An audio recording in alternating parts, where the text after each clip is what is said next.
Hello and welcome to Daily Politics, reaching you from TrustTV here in Abuja. On this program, we discuss issues around politics, policy, and governance. I am Suleiman. Today, we are looking at the official designation of bandits as terrorists by the federal government. This was first declared by an Abuja High Court and was last week gazetted by the federal government. Banditry of some kind has a long history in northern Nigeria. But in recent years, bandits have taken on the state through mindless and provocative assaults on ordinary citizens. They have kidnapped, raped, killed, and even burned people alive in many states of northern Nigeria. They have imposed ransoms, taxes, and levies on citizens and communities alike. In fact, they have cordoned off an entire part of the country and turned it into an enclave of their criminality. For a major part of this reign of terror, federal response was quite slow, even as critics accused the government of, treating bandits with kid gloves. However, in the last 1 month or so, the federal government has ramped up its approach in two forms. There have been more military bombardments, and now the official gazette declaring bandits as terrorists. This is contained in the official gazette in volume 108 of the official gazette. And today we're looking at all of these issues. Where do we go from here? Dr. Murtala Ahmad Rufai has given us a lot of insight into the origins and motivation of bandits in a book titled, I Am a Bandit. But well, should it now be, I am a terrorist? And if it is, what are the implications of that? What does that change? Does their identification as terrorist change the situation? What are the legal implications of that? And how much would that change the campaign against banditry, and now, if you like, terrorism in the Northwest? With me to discuss all of these issues tonight are Mr. T.G. Omeje, a security consultant and security analyst and publisher of the Security Digest. Also with me is the one Nigeria who was reported from the front line of banditry in Nigeria more than any other, Malan Abdulaziz of Daily Trust. You're most welcome. Thank you, sir. But also with me from Jos via Zoom is Barrister Lawal Ishaq, who has more than 25 years of experience dealing with issues around law and security in Nigeria. Barrister, you're also welcome. Thank you very much. Thank you. So, but before we proceed, we'll take 1 minute and we'll take a break for just a minute, and then we'll return.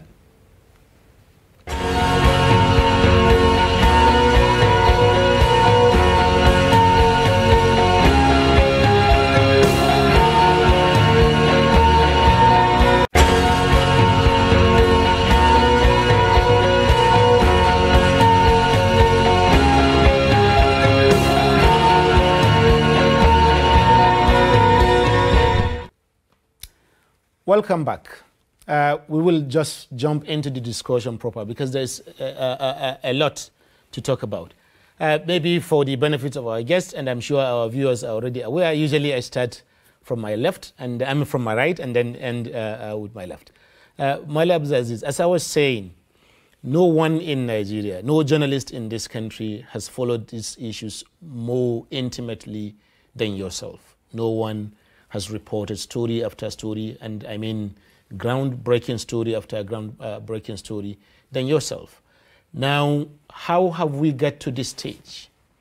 From, castle rustling to banditry, and now we are talking about a full-blown terrorism. How have we got to this point? In a nutshell, yeah, of course. Thank you very much. Of course, in a nutshell, because it's actually a long history. Yeah. But in summary, we'll say that these issues have a number of distant and immediate causes. Okay. First, of course, we know that. Let me first talk about the area of the epicenter of this crisis, the Zamfara area. This is a place that for generations, for many years, has witnessed influx of criminals. It's actually like... From where? Actually a den that a lot of outlaws from as far as Niger, of course they are neighbors, even from before colonial time, Nigerians who had committed one crime or another, or people from the old Katsina and from the old, I mean, when I say old Katsina, that is the Katsina areas Empire. In Nigeria. And then, of course, Sokoto had for years migrated to these areas to run from justice and also to hide their criminal activities. And also with the colonialists, we've also witnessed a number of such migration to these areas by outlaws from Niger who ran away from the the very iron-fisted French colonial rule in Niger. So that is why now, if you go to this area, I mean places like Shinkapi, Anka, Maru, and other places in Zamfara State that are epicenter of this violence, you see there are people of Katsina origin, of Tuaregs origin, of Kanuri. But for many Nigerians following these issues, what they know is that these are Fulani bandits, period. They don't know all of these details. And that is why we're here, because a lot of this, there is knowledge gap. And I think it is only proper to put things in proper perspectives. So that is just a tip. I'm just saying that to say that there have been, as you said in your introduction, banditry in some forms have been ongoing for many years. But now, has it come to where it is today? Now that is to answer more directly the question. There have been, of course, years of neglect of the rural areas. And when I talk about neglect, it's not only about social amenities, no, but also neglect in terms of governance. There is a vacuum. For many years, there have been vacuum of leadership that so many vast, thrashes of land is almost like a no man's land in which like nobody knows who are here, what are they doing, what things are happening, and all that. Then, secondly, there is also the issue of social justice. For a long time, there have been a lot of cases of repression, injustice, which, for example, and that is why, if you remember, in the 70s, with the Second Republic, the PRP administration in the old Katsina, in the old Kaduna and Kano states, one of the first actions they took on being sworn in was to abolish the jangali, that is the poll tax, which was a major way of exploitation by the local leaders, especially traditional leaders, on villages largely pastoralists. Then number three, there is also collapse of local administration. This second one that I mentioned, despite the corruption, despite the the repression, there is also some semblance of authority, in the sense that somebody knows what is happening here. But Mr. Chidi, you have ungoverned spaces, as you said, or lack of governance in a particular. To what extent does that necessarily lead to terrorism? Because Africa is the most ungoverned space on the planet. Most parts of Africa are generally ungoverned, particularly rural areas. But there have not been banditry or terrorism in these areas. But of course, in Nigeria, you have many places where there's been lack of governance, and then you have had security tensions or even terrorism. To what extent can we say that ungoverned spaces would automatically lead to the kind of criminality that we see in the Northwest? Okay, I think on government spaces, like you mentioned, is just an extension of the chains of problems we have. Listen to what Abdulaziz have mentioned. They have given us some kind of background.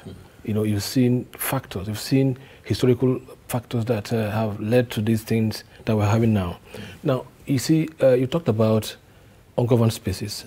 It's a big factor because we are talking about vast area, vast forests, vast expanse of land that are not managed by government. That in fact you don't have civilization there, you don't have governance there, you don't have policing there, you don't have military presence there, you don't have normal human administration there.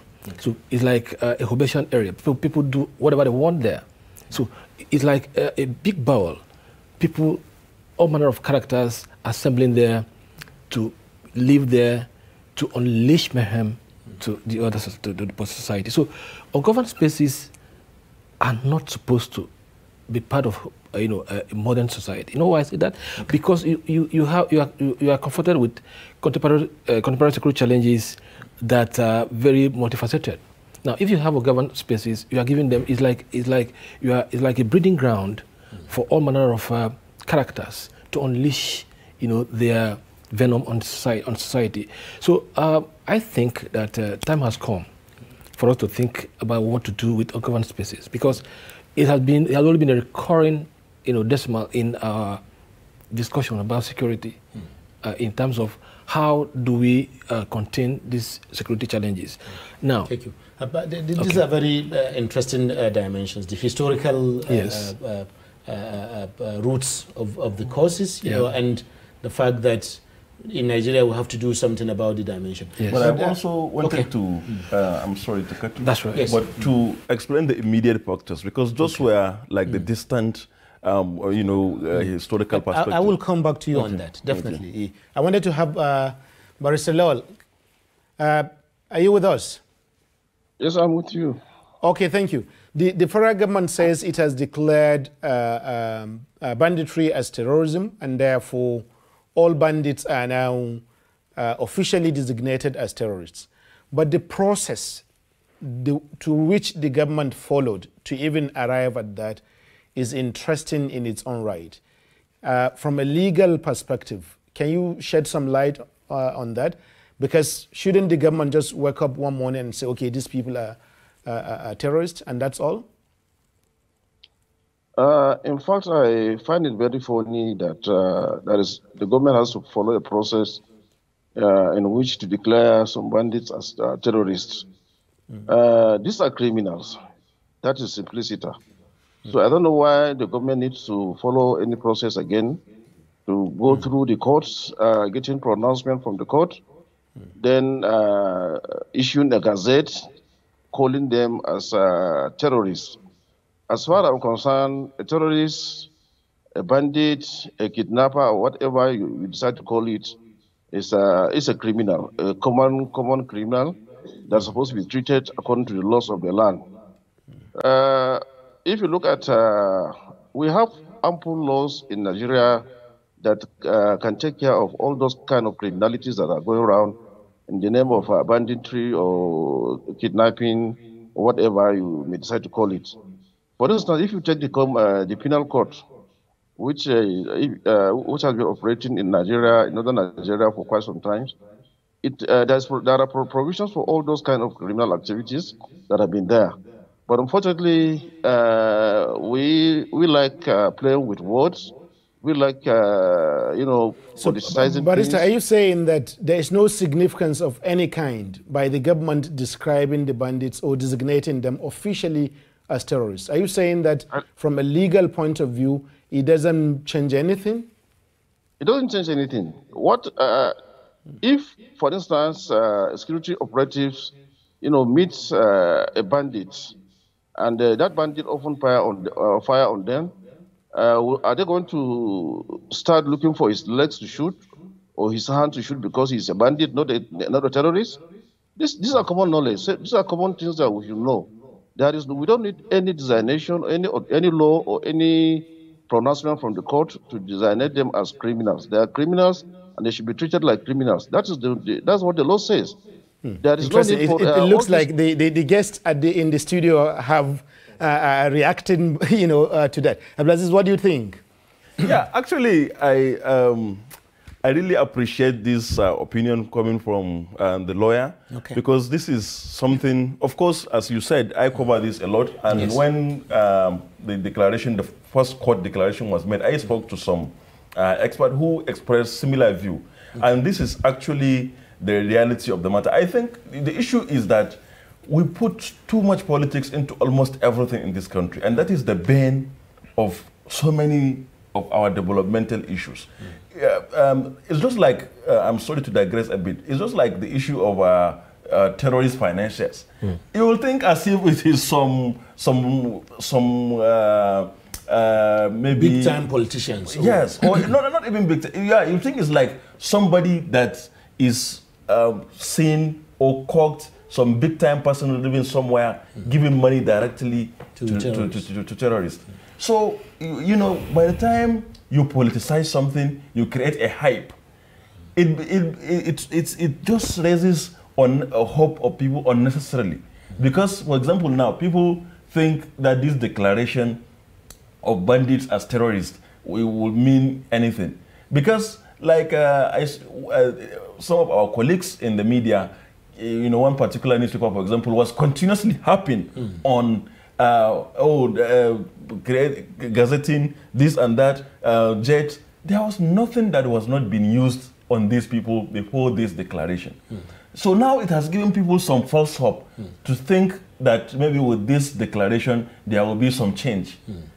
I don't see anything happening. Thank you. Mr. Chidi, you also have an opinion. Maybe you disagree. We value disagreement. Yeah, somehow I understand the desperation. I understand that people want this. Look, don't forget that even the governor of Kaduna State at the point said, why can't we carpet bomb these people? He said, these are just people trying to be human beings, trying to react naturally to this kind of horrible situation. But look, we are a country governed by laws.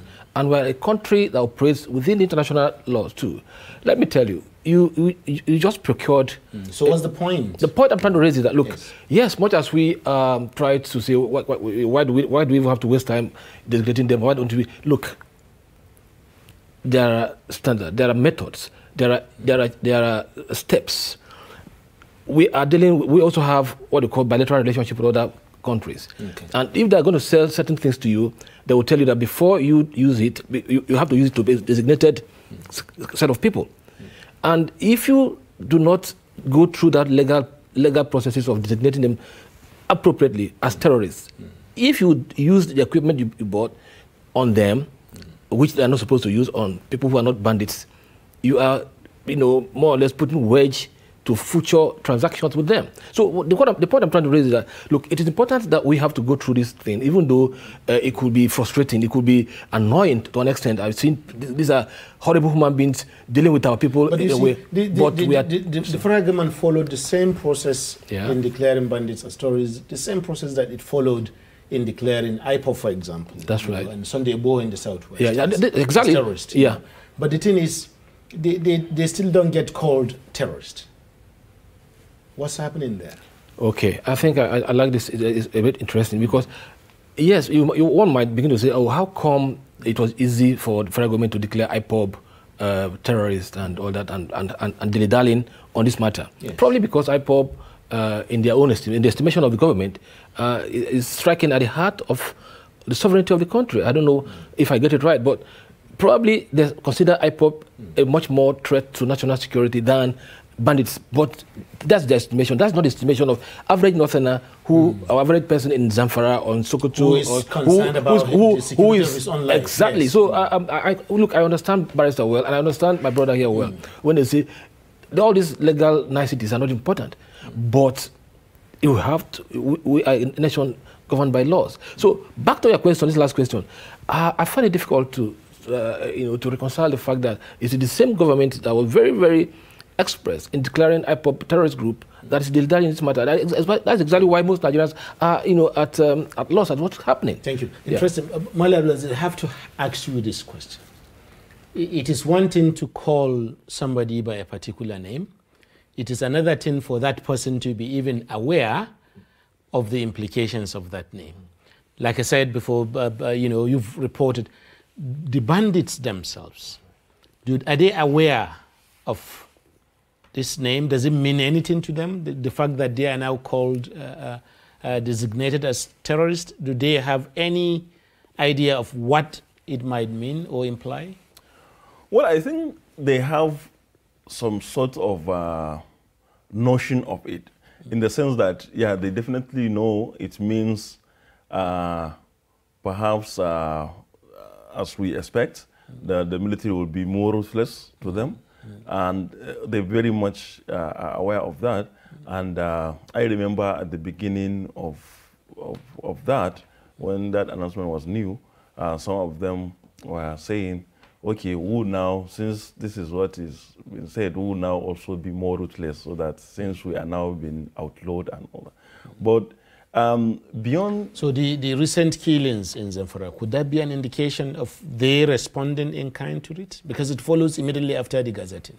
No, I don't think so, because the killings in Zamfara, perhaps because of misreporting, it was not reported properly in largely the mainstream reporting, because it was not like a planned attack. No, it is something that was more or less like it was an encounter, like something that they met on the way, because they were moving. I think most of the reports also indicated that they were migrating, but then there were some skirmishes, and then they began to attack almost every available village on site.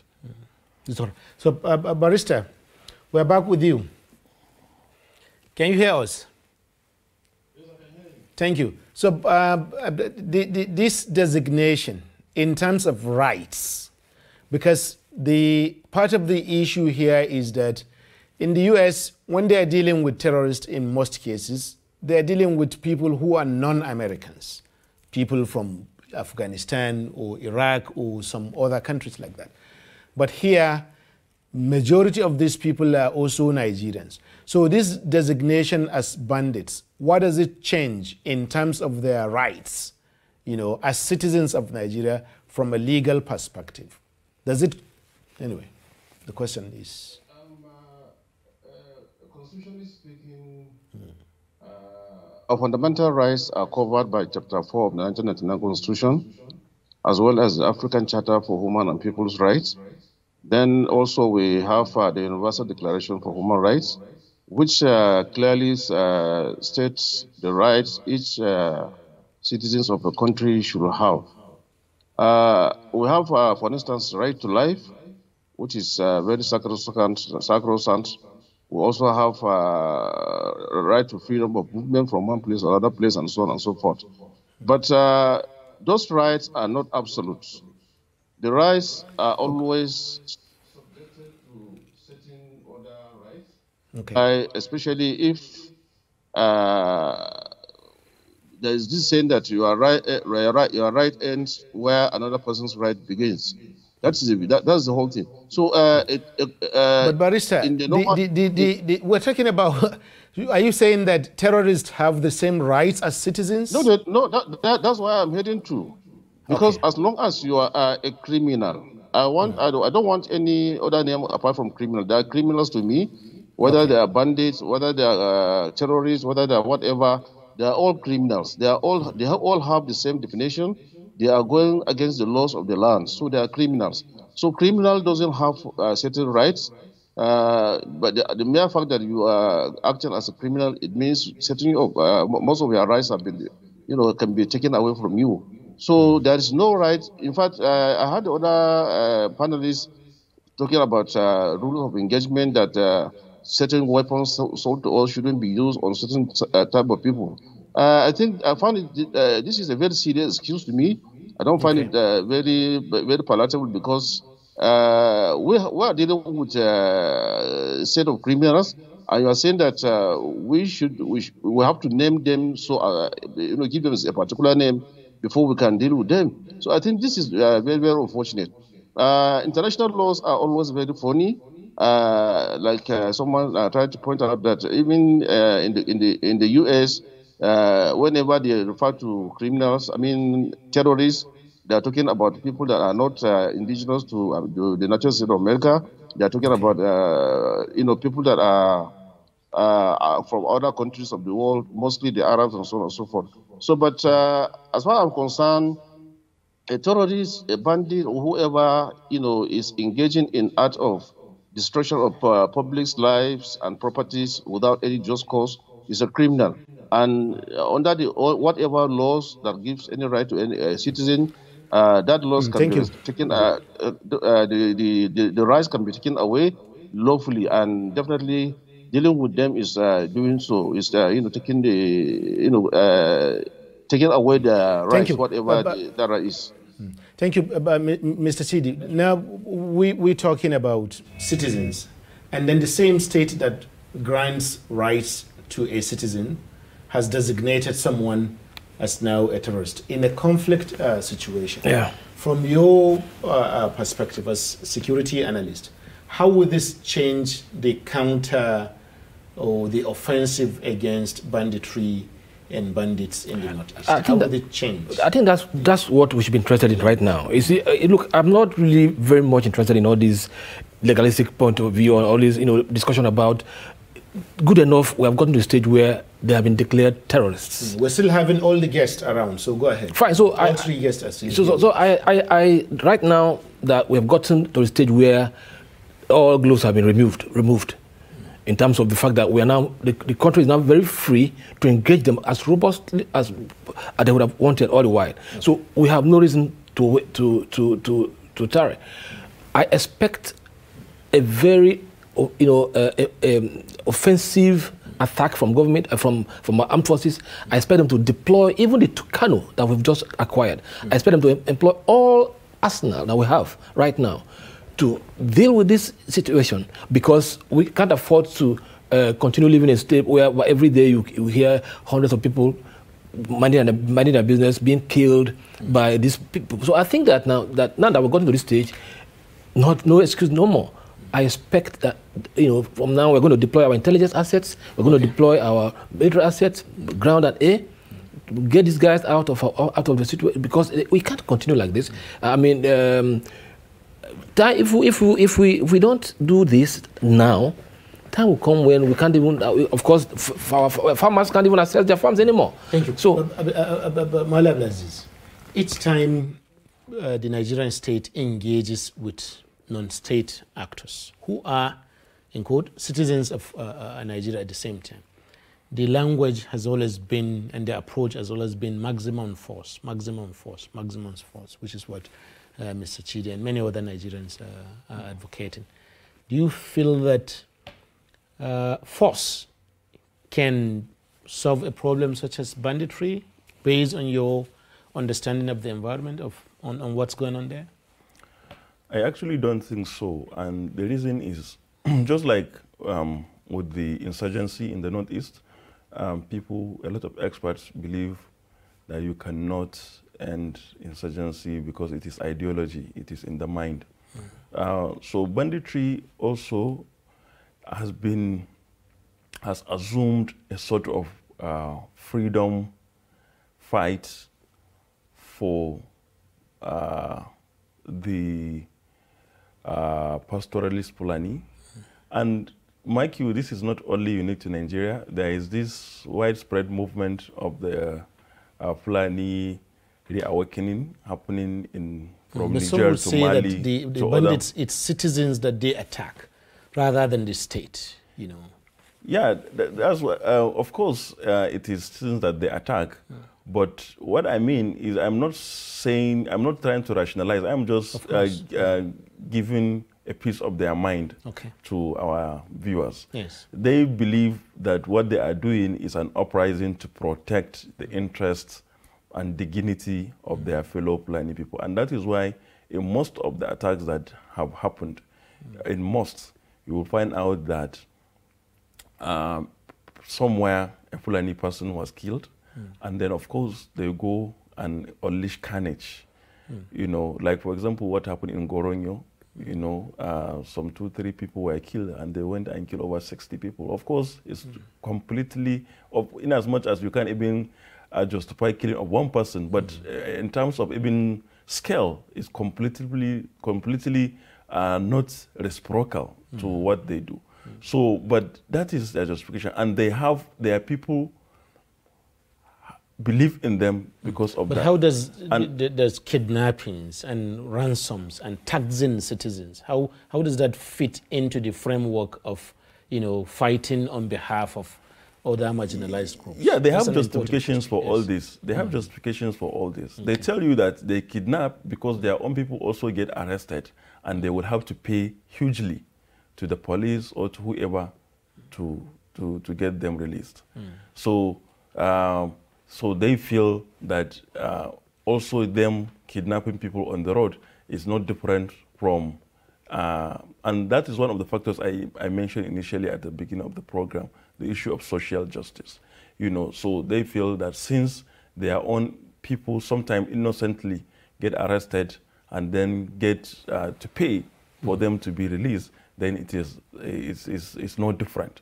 So, of course, as I said, it's no reason, but that is their own mindset. That is the way they are thinking. That's important to hear. Yes. So, on that note, we've come to the middle of this program. We'll be taking a minute break. When we return, we will continue with the discussions about, well, if force alone would not do, what else will do? And even if it is force, how is it going to work out well? Because all that Nigerians need and want to see is enduring peace in the Northwest. Stay with us. We'll be right back.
Hello and welcome back. If you're just joining us, this is Daily Politics on TrustTV, and today we're discussing the federal government decision to declare bandits as terrorists. You can also follow the discussion via our social media platforms on Facebook, Instagram, and on YouTube. So, Mr. Chidi, I start again with you. Yeah. Now, the issues are quite complex. Yeah. Because even in the Northeast, you have had a military campaign going on there for the past 10 years. You had military campaign again in the Niger Delta for more than 10 years.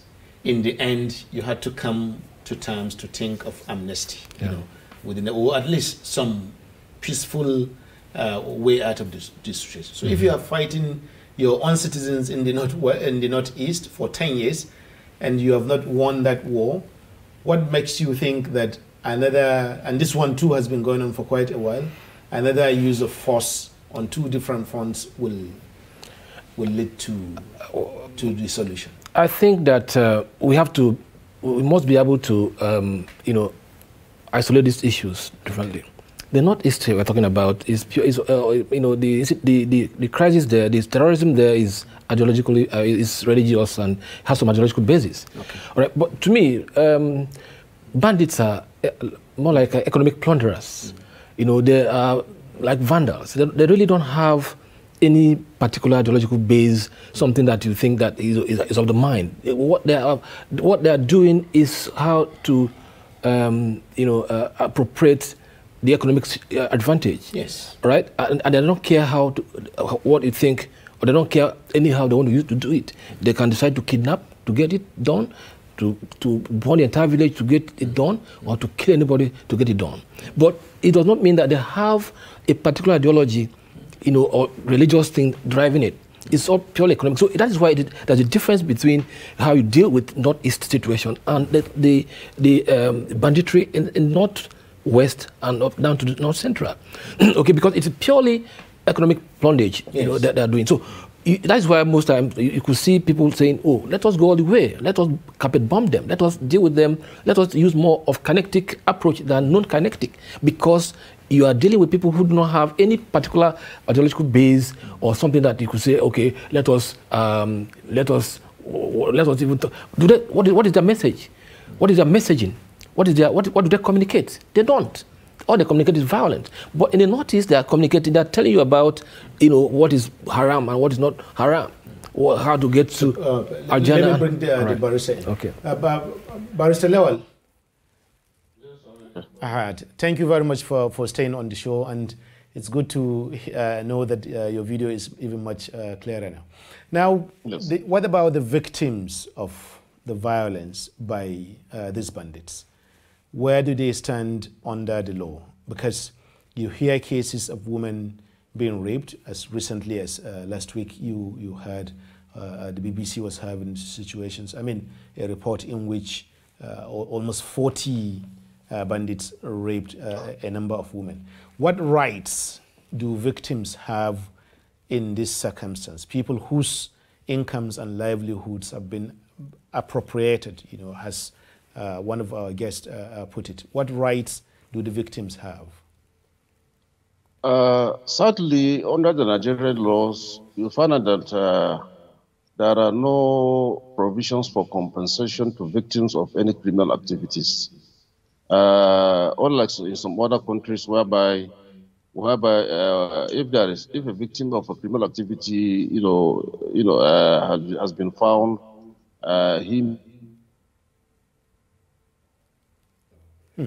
Okay, but maybe you can continue with that. Can you take that answer? Okay. Okay. Barrister, can you hear us?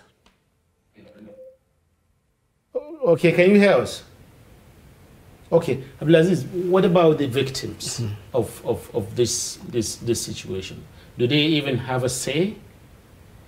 Because sometimes even the military attacks on bandits end up on the heads of the people rather than the actual bandits. So what do they have a say in all of these discussions? Yeah, actually, it's unfortunate.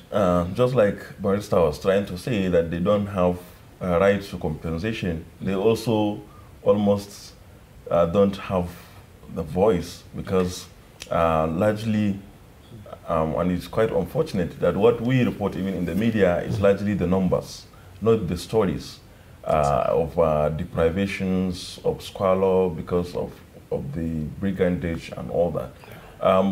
And a lot of times you find out that because the narratives are not really out there, because one of my concerns as a journalist who has followed this issue very well is that there is absolute and very serious lack of information on the level of atrocities, on the level of even understanding the problem itself. And if you don't understand a problem, I don't see, as they say, understanding a problem is halfway into the solution. Yeah. So we still have absolute lacking of even the narratives, and we can only get that from the victims and of course the actors on both sides, because there are actors on both sides. Yes. There are in many communities people who have risen up to take up arms to defend themselves, which unfortunately and funny enough, one governor has continuously echoed that people should take up arms, which is what? Which is a road to anarchy.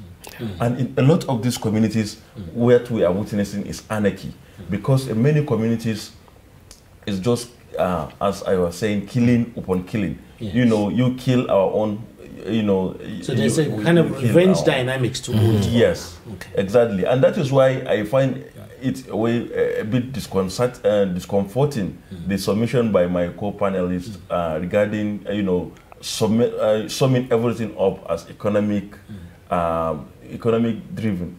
No, this, of course, there are economic benefits to it. It's like almost all crimes, but so many other things are fueling it, and that is why, for example, even what happened in Ankara, in the where over between 100 and 200 people were killed. Yes. You find out that nothing was taken, nobody was kidnapped. There's no, they didn't steal any food or anything. So there are other factors which we need to properly study and understand. Thank you very much. The barrister, I think we have him back online. Barrister, can you hear me? Yes, I can hear you now. So you were saying that under Nigerian law, victims of attack or of any kind of criminality do not have any rights.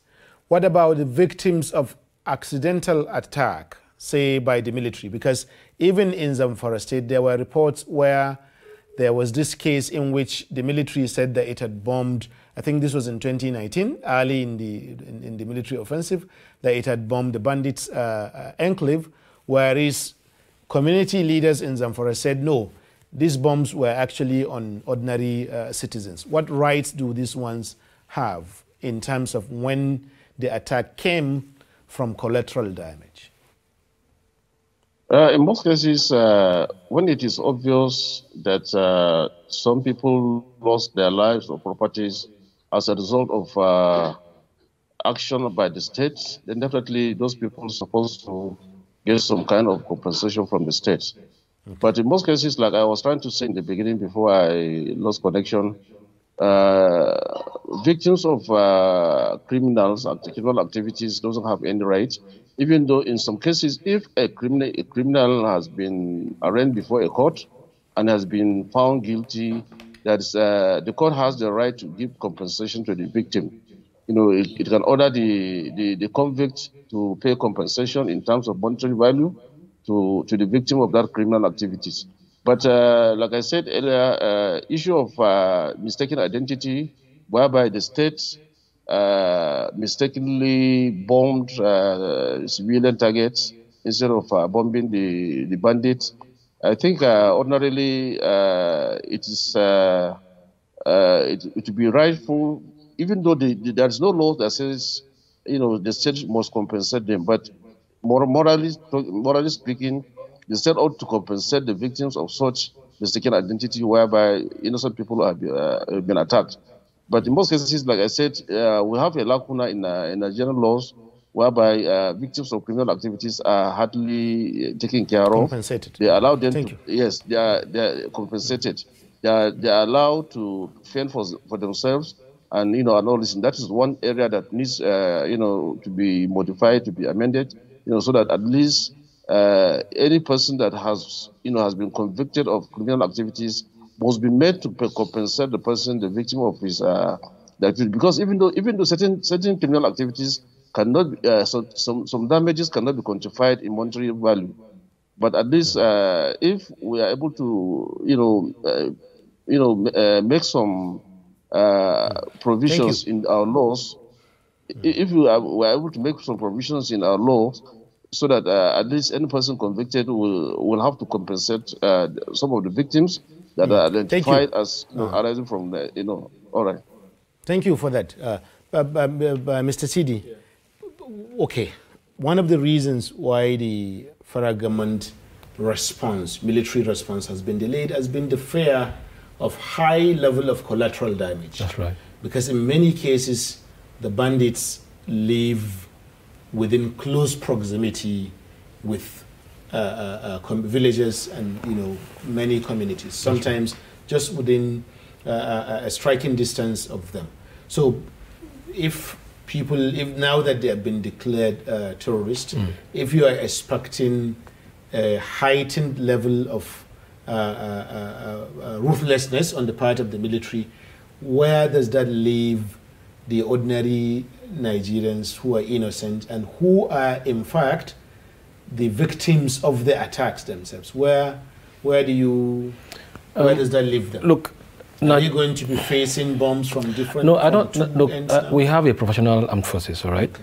Nigerian military are very professional. even the Northeast where you have... But the same military in the Northeast, for example, 8 times, I have researched that personally, 8 times the Nigerian Air Force had a case of mistaken identity. Even between September and this year, you had twice. Look, friendly fires is a normal phenomenon in military operations. It happens even in America, even in Afghanistan, where we had U.S. Working over the years. So it has always been there. It happens. These are part of the collateral damages we talk about in terms of military operation. But what I'm trying to say is that the Nigerian military is professional enough to know that the bandits they are confronting in the northwest live, just like you described, live sometimes close to where normal human beings stay. So, but recently, Sheikh Ahmed Gumi actually challenged the military to produce evidence that they had killed top bandits, because there are at least stories from those areas that the bombardments don't get to the actual bandit leaders. I think rather maybe foot soldiers and then ordinary you see, let us not be distracted by Sheikh Gumi's rhetoric. It's becoming more of a distraction. Okay. You see, if you begin to put the military on trial on such basis, you are going to actually discourage them. You are actually going to distract them from, being focused. On what basis is asking them to produce what for him? I'm not sure. It was normal. When Obama was killed, a lot of people in the U.S. demanded Osama rather. Osama bin Laden. Sorry, a lot of people asked Obama to provide evidence. Yes, that's right. So, but what I'm trying to say is entirely normal. It's normal, really. But what I'm trying to say is that we should be mindful of this kind of distractions. You see, the military, like have paid their dues in these operations. We must admit that. We must acknowledge that fact. Yes, there are some, so there are a lot of, challenges along the way, especially the issue of how do you manage, communities, living in close proximity with these terrorists. But I want to believe also that this is where the issue of what we call all of nation approach in dealing with internal security issues come in. What it means short of time, we're almost rounding up. Okay. Mala Abdulaziz, beyond the military campaign, what other solutions do you see out of this logjam? Because for most people, what they want is an end to this. Yeah, we all want end to this. And for me, there is no compensation for criminal other than to return fire for fire. But if you look at the constraints we have as a country, for me, it makes sense that we evolve all manner of approaches to contain the problem. Because war is very costly. Every ammunition costs a lot of money. Every AK-47 is a lot of money. And these ammunitions are used on your own citizens. Yeah, every soldier you deployed is money. And then we are in short of personnel. Especially, as you earlier said, considering the many fronts we have. The military itself admits that there are active military operations in at least 31 states of the Federation. So it's overstretched, as the governor of Kaduna recently told me in an interview. So, and then added to that, you see that a lot of, if you look at the total tally, a significant percent, maybe 40% or even more, are doing non-operational duties.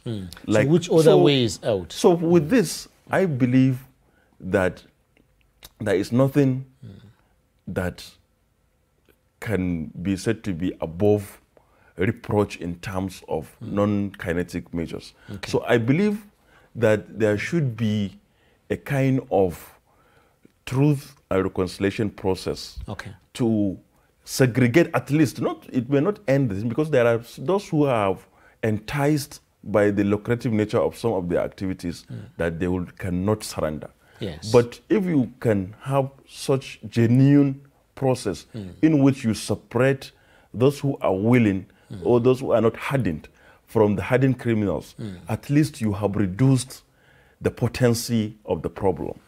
So I think at least you have reduced the potency of the problem. Would probably be our last word on this program.